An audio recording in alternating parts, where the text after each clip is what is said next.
नमस्कार। आज 24 नवंबर शहीदी दिवस है। उन महान गुरु का जिन्होंने अपनी शहादत दी धार्मिक स्वतंत्रता के लिए, धर्म की रक्षा के लिए, इंसानियत के लिए, मानवता के लिए। श्री गुरु तेग बहादुर जी 9वें गुरु थे और जिनका जन्म पंजाब के अमृतसर नगर में हुआ था। उनकी शहादत को, उनके बलिदान को, उनके वीरतापूर्ण इस फैसले को जो उन्होंने लिया धार्मिक स्वतंत्रता के लिए, लोगों की रक्षा के लिए, परोपकार के लिए, उसको शत शत नमन करती हूँ। पूरा देश उनको नमन कर रहा है। वो हिंद की चादर कहलाए। उन्होंने ऐसा अपूर्व बलिदान दिया कि जो हमेशा याद किया जाएगा, स्मरणीय है। बात उस समय की है जब औरंगजेब का साम्राज्य था। उस समय एक ज्ञानी पंडित उनको दरबार में जाकर गीता सुनाया करता था, उसका अर्थ सुनाया करता था, लेकिन वो कुछ श्लोकों को छोड़ दिया करता था।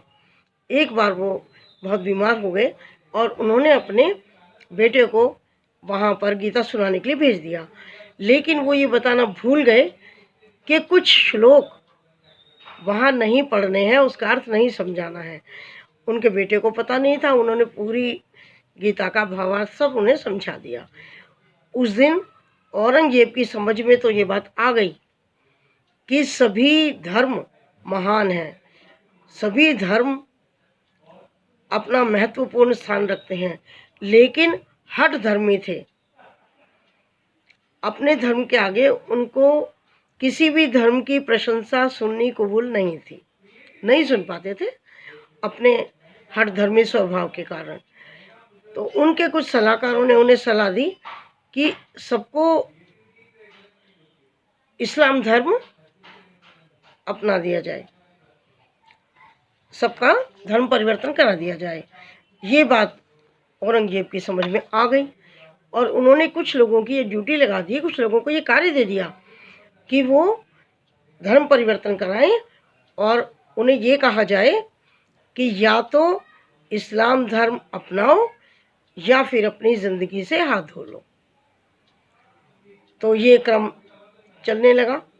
तो कश्मीर के जो हिंदू पंडित थे वो बहुत अधिक परेशान हो गए और लगातार अत्याचार होने लगे।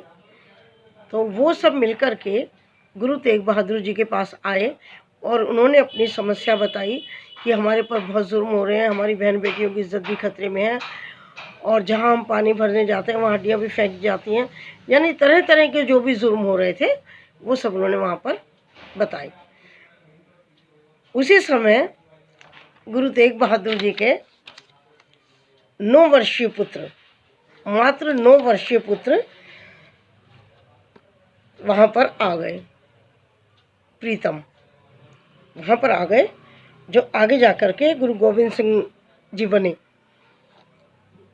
तो उनका बचपन का नाम प्रीतम था। वो आ गए तो उन्होंने देखा कि सभी लोग बड़ी चिंतित मुद्रा में हैं और उनके पिताजी भी कुछ विचार कर रहे हैं।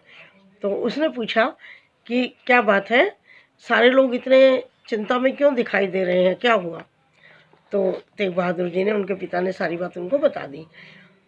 तो 9 वर्ष की अवस्था देखिए क्या होती है, कुछ नहीं होती है, लेकिन वीर पिता की वीर संतान। उसने कहा कि क्या इसका कोई हल नहीं है, इस समस्या का, इसका निदान कैसे होगा? तेग बहादुर जी ने कहा इसके लिए बलिदान देना होगा। तो उनके पुत्र ने कहा मुझे तो आपसे अधिक योग्य पुरुष संसार में कोई नज़र नहीं आता है, तो यदि बलिदान दे करके ये सब ठीक हो सकता है तो हमें ये बलिदान दे देना चाहिए। आप इनके धर्म की रक्षा कीजिए और इन सब की मदद कीजिए।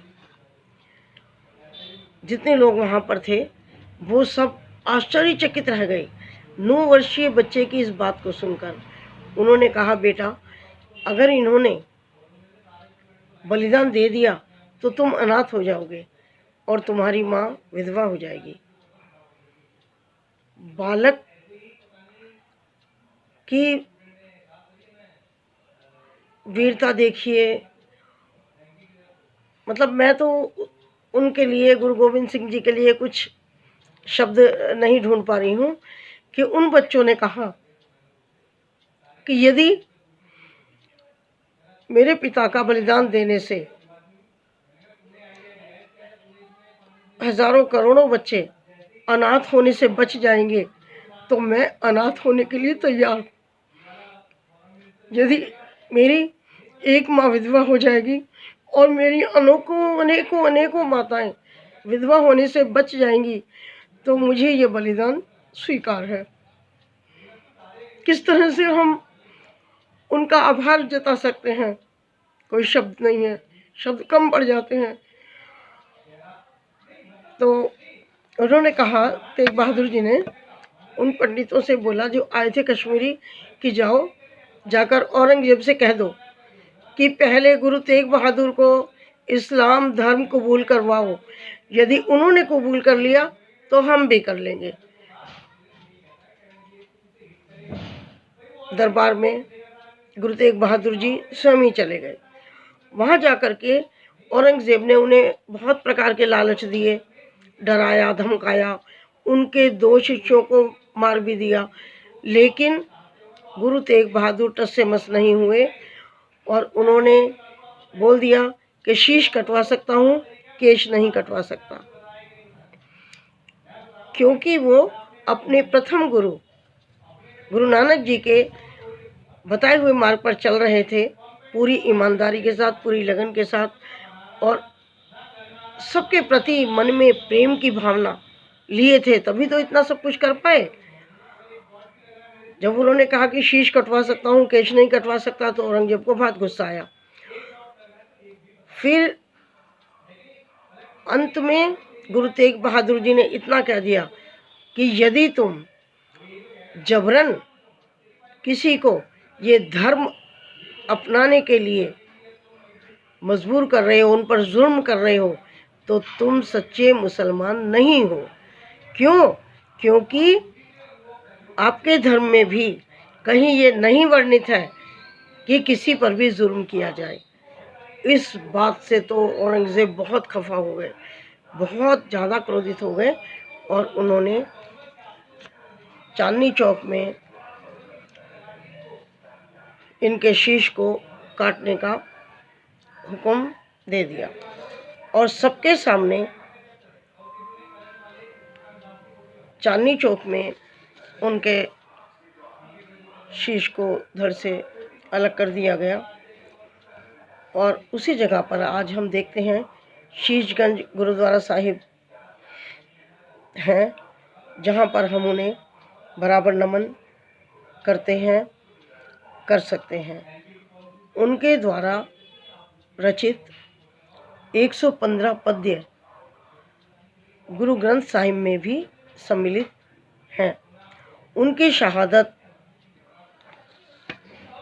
अतुलनीय है, उनका बलिदान अद्वितीय है